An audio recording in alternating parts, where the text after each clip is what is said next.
ठाणे महापालिका क्षेत्रात एकूण 81 अनधिकृत शाळा असून यामध्ये 19,708 विद्यार्थी शिक्षण घेत आहेत। या सर्व 81 शाळांच्या विरोधात ठाणे महापालिकेच्या शिक्षण विभागानं पोलिसात तक्रार दाखल केली आहे। त्यापैकी 68 शाळांच्या विरोधात पोलिसांनी FIR नोंदवला असून उर्वरित 13 अनधिकृत शाळांविरोधात FIR नोंदवण्याची प्रक्रिया सुरू आहे। अनधिकृत शाळांमधील विद्यार्थ्यांचं शैक्षणिक नुकसान होऊ नये यासाठी त्यांचे इतर अधिकृत शाळांमध्ये समायोजन करण्यासाठी ठाणे महापालिका प्रयत्नशील आहे। ठाणे महापालिका आयुक्त सौरभ राव यांनी अनधिकृत शाळांच्या स्थितीचा नुकताच आढावा घेतला। या शाळांची नोंदणी नाही। काही अनधिकृत शाळा अनधिकृत इमारतीत आहेत, तर काही अनधिकृत शाळा निवासी इमारतीत भाड्याच्या जागेत असल्याची माहिती उपायुक्त सचिन सांगळे यांनी दिली आहे। या सर्व अनधिकृत शाळांची यादी स्थानिक वर्तमानपत्रात प्रसिद्ध करण्यात आली आहे।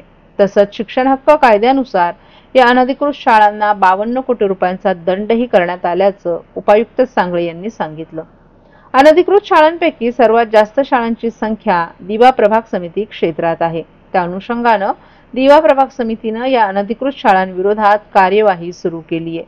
आतापर्यंत 32 अनधिकृत शाळांची नळजोडणीही खंडित करण्यात आली आहे। या अनधिकृत शाळांच्या बाबत शहर विकास विभागाकडील अनधिकृत बांधकामांच्या यादीनुसार अतिक्रमण विभागाकडूनही कार्यवाही प्रस्तावित आहे। ज्या अनधिकृत शाळा नियमित होऊ शकतील त्यांना सर्वतोपरी मदत करण्याची भूमिका महापालिका आयुक्त सौरभ राव यांनी मांडली आहे। 81 पैकी 5 शाळांनी त्या दृष्टीने आवश्यक कागदपत्रांची पूर्तता करण्याचा प्रस्ताव दिलाय, तर उर्वरित 76 शाळांकडून असा कोणताही प्रस्ताव आला नाही। त्यांना आणखीन एक संधी द्यावी असे निर्देश आयुक्त राव यांनी दिलेत। त्याचबरोबर विद्यार्थ्यांचं नुकसान होऊ नये यासाठी त्यांना नजीकच्याच अधिकृत शाळांमध्ये समायोजित करण्याचाही विचार केला जातोय। त्यास 19 खासगी शाळांनी तयारी दाखवली असल्याचंही सांगळे यांनी स्पष्ट केले।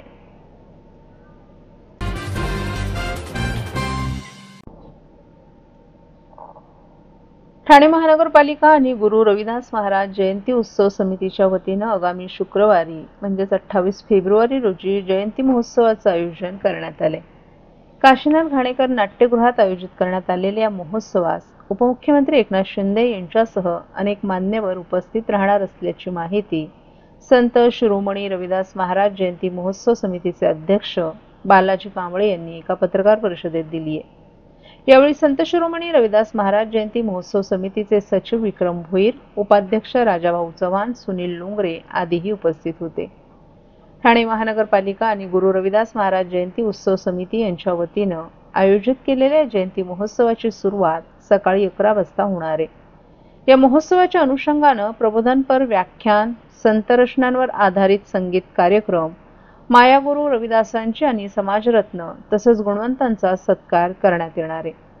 या कार्यक्रमास उपमुख्यमंत्री एकनाथ शिंदे, परिवहन मंत्री प्रताप सरनाईक, खासदार डॉक्टर श्रीकांत शिंदे, नरेश मस्के, आमदार डॉक्टर जितेंद्र आव्हाड, संजय केळकर, राजेश मोरे, निरंजन डावखरे यांच्यासह पालिका आयुक्त सौरभ राव, अतिरिक्त आयुक्त संदीप माळवी, प्रशांत रोडे आदी मान्यवरही उपस्थित राहणार असल्याचं कांबळे यांनी सांगितलं।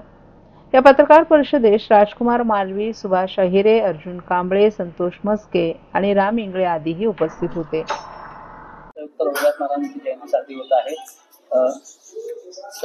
हा, येणाऱ्या 28 तारखेला काशीनाथ घाणेकर या ठिकाणी ही जयंती साजरी होणार आहे। या जयंतीला आमचे माननीय मुख्यमंत्री एकनाथ शिंदे साहेब हे प्रमुख उपस्थित आहे। ही ठाणे महानगरपालिका एकमेव महानगरपालिका महाराष्ट्रातली जी ही रविदास महाराजांची जयंती साजरी होत आहे। या महापालिकेचे आम्ही खरोखर मनापासून त्यांचे आभार व्यक्त करतो आणि शिंदे साहेबांचे आम्ही आभार व्यक्त करतो की त्यांनी या संपूर्ण या मिळवून देण्यासाठी म्हणजे जयंतीच्या कार्यक्रमासाठी आम्हाला भरपूर मदत केली, त्यामुळे त्यांचे आम्ही आभार मानतो। कोणकोणते कार्यक्रम या संपूर्ण दिवसामध्ये असणार आहेत? हे सकाळी 11 वाजता आमचं दीप प्रज्वलन आहे, त्यानंतर समाज प्रबोधन आहे, त्यानंतर व्याख्यान आहेत आणि गुणीजन विद्यार्थ्यांचा सत्कार, मान्यवरांचा सत्कार, गुरु रविदासांची गाथा हा एक मनोरंजनपर आणि समाजपर प्रबोधनपर कार्यक्रम आयोजित केलेला आहे। हो, समाजरत्न देणार आहोत पुरस्कार, जे 5 पुरस्कार आम्ही निश्चित केलेले आहेत, जे आमच्या समाजातील प्रतिष्ठित आणि उद्योजक लोकांना आम्ही ते देणार आहोत। विद्यार्थ्यांमध्ये सत्कार आणि कोणत्या प्रकारचे विद्यार्थी असतात? एकूण 10वी आणि 12वीचे विद्यार्थी निश्चित केलेले आहेत. एकूण 33 विद्यार्थी आहेत. प्रत्येकी 3000 प्रमाणे त्यांना मानधन देण्यात येणार आहे. किती संस्था सहभागी होणार आहेत? एकूण 22 ते 25 पूर्ण ठाणे शहरातल्या संस्था या संपूर्ण कार्यक्रमात सहभागी होणार आहेत. थँक्यू.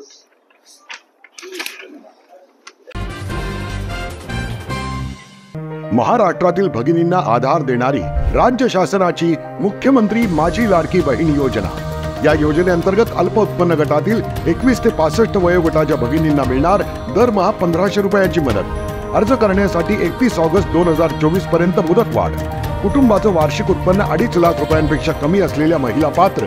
कुटुंबाकडे पिवळं किंवा केशरी रेशन कार्ड असल्यास उत्पन्नाचा दाखला आवश्यक नाही.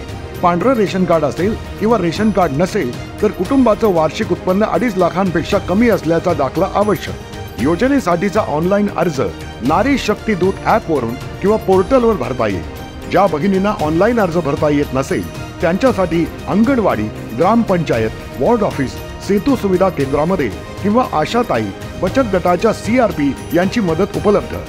आता आपल्याला अभिमानानं म्हणता येईल, सुखी आणि सुरक्षित आहे माझी लाडकी बहीण.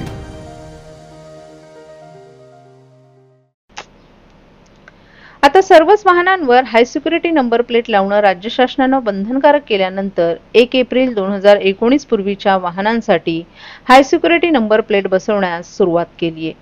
ठाणे प्रादेशिक परिवहन विभागानं दिलेल्या संकेतस्थळावर तब्बल 13,000 वाहनांनी नवीन नंबर प्लेट लावण्यासाठी ऑनलाईन अर्ज केलेत. बनावट नंबर प्लेट लावून होणारे गुन्हे, रस्त्यावर धावणारे वाहन नेमकं कोणाचं, अशा विविध कारणांमुळे वाहनांच्या नंबर प्लेटवरून वाहनाची खरी ओळख पटवण्यासाठी मोठा अडथळा ठरत आहे. यावर उकल म्हणून राज्य सरकारनं सर्व वाहनांना हाय सिक्युरिटी नंबर प्लेट बसवणं अनिवार्य केले. यासाठी महाराष्ट्र शासनाच्या परिवहन विभागानं 4 डिसेंबर 2024 रोजी आदर्श कार्यप्रणाली जारी केली आहे. त्यानुसार आता सर्वच वाहनांवरील नंबर प्लेट या हाय सिक्युरिटी नंबर प्लेट असणं सक्तीचं केलंय. 1 एप्रिल 2019 नंतर असणाऱ्या वाहनांना हाय सिक्युरिटी नंबर प्लेट बसवली आहे. मात्र त्यापूर्वीच्या वाहनांवर नव्या पद्धतीची नंबर प्लेट लावायची आहे. ठाणे प्रादेशिक परिवहन विभागानं दिलेल्या www.transport.maharashtra.gov.in या संकेतस्थळावर भेट देऊन high security number plate online बुकिंगवर क्लिक करून आपल्याला सर्व माहिती उपलब्ध होणार आहे. प्रादेशिक परिवहन अधिकारी हेमांगिनी पाटील यांच्या मार्गदर्शनाखाली 24 फेब्रुवारी 2025 पर्यंत सुमारे 13,000 जुन्या वाहनांनी हाय सिक्युरिटी नंबर प्लेटसाठी ऑनलाईन अर्ज केलेत. यापैकी 2,169 नंबर प्लेट बसवण्यात आल्यात, तर 4,420 वाहनांना अपॉइंटमेंट दिली असल्याची माहिती उपप्रादेशिक परिवहन अधिकारी रोहित काटकर यांनी दिली आहे. हाय सिक्युरिटी नंबर प्लेट बसवण्याच्या कामासाठी प्रादेशिक परिवहन कार्यालयानं 3 अधिकृत कंपन्यांची नेमणूक केली आहे. अनधिकृत विक्रेत्यांकडून अशी नंबर प्लेट बसवून घेतली तर वाहनांची नोंद केंद्र सरकारच्या डेटाबेसमध्ये होणार नाही. त्यामुळे 30 एप्रिल नंतर हाय सिक्युरिटी नंबर प्लेट नसणाऱ्या वाहनांवर दंडात्मक कारवाई होऊ शकते.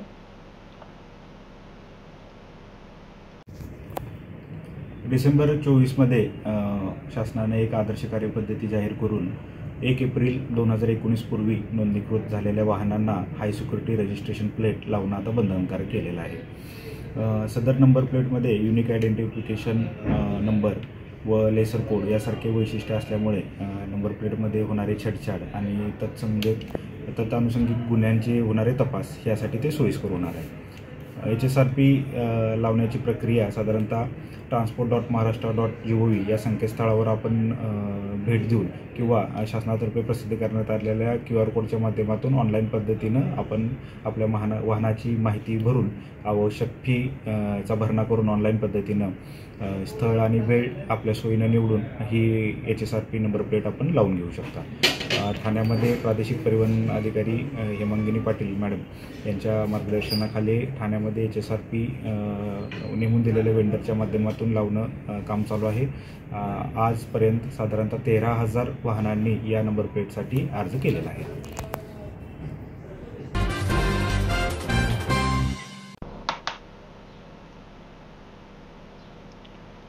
स्थानिक स्वराज्य संस्थांच्या बाबत सुप्रीम कोर्टातील सुनावणी आजही होऊ शकली नाही. आज हे प्रकरण 29व्या क्रमांकावर होतं. परंतु कोर्ट क्रमांक 3 मध्ये आज दुपारी 1 वाजेपर्यंतच कामकाज होणार होतं. 8व्या क्रमांकापर्यंतची प्रकरणं कोर्टानं ऐकून घेतली. त्यानंतर कामकाज संपताना याचिकाकर्त्यांचे वकील आणि सरकारच्या वतीनं सॉलिसिटर जनरल तुषार मेहता यांनी 4 मार्च रोजी ही तारीख मागितली आहे. कोर्टानं त्यावर विचार करू असं म्हटलं आहे. आता पावसाळ्याच्या आधी एप्रिल आणि मे महिन्याची डेडलाईन जवळ येत असताना 4 मार्च रोजी तरी काही ठोस होतंय का यावर निवडणुकांचं भवितव्य अवलंबून आहे.